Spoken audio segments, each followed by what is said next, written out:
Awa guys, oh, overtime kung sa kabatos guys, oh, para lang mahalin ning motora. Straight BRT. KLX 150 2024 model, straight BRT 68mm. Akong gipa-prepare ni Joe M guys, kay akong ilisag KLX 140 RF.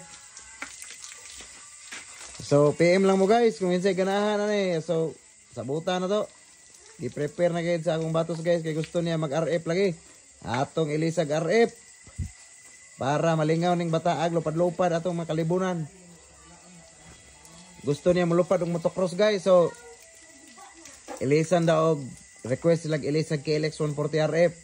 Ang atong 68 BRT nga KLX 150, so atong i-grant guys. Bligyan na to ning ilisan na to KLX 140 RF. So kinsa to ganahan dia nga makik-swap sa akong KLX 150 through 140 RF. Sabutan na to guys, kay kini akong unit straight BRT 68mm. So, kung na mo RF diha, istoryahon na to. Kung sa'y load ninyo, sabutan na to. Thank you guys. Overtime akong batos karon guys, kay gusto lagi niya nga ma-sold out niya dahil para sa makadrive na siya RF, maka-unit o RF. Dara guys, oh. Si Joe M. Panerio, manghod ni Hudil.